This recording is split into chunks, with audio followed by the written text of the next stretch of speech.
Magandang umaga, ngayon po ay araw ng Miyerkules, November 29, 2023. Update po muli sa lagay ng panahon.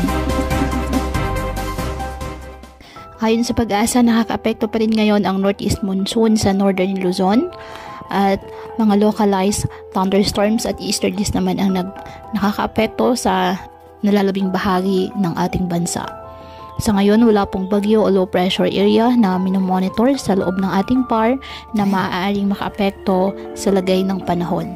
Samantalang may gale warning pa rin na nakataas sa Batanes, Ilocos Norte, Cagayan, kasama na po ang Babuyan Islands. Kaya delikado po dyan ang pumalaot, lalo na ang ating mga kababayang mangingisda na may maliliit na sasakyang pandagat. Ngayong araw, ang Batanes, Cagayan at Isabela asahan na maulap na halangitan na may mga pag-ulan dahil po sa amihan. Ang Bicol Region, Aurora, Quezon, Northern Samar at Eastern Samar, asahan din po ang maulap na halangitan na may kalat-kalat na pag-ulan at thunderstorms dahil sa easterlies. Apektado din po ng northeast monsoon ng Ilocos Region, Cordillera Administrative Region at nalalabing bahagi ng Cagayan Valley. Kaya asahan din po ang bahagyang maulap hanggang sa maulap na halangitan with isolated light rains.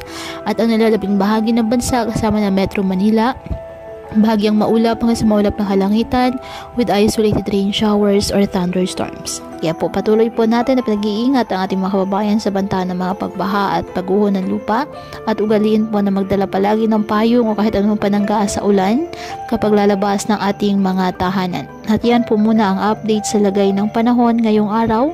Muli patuloy po tayo na mag-ingat at palaging tandaan, God loves you. Stay safe and God bless you.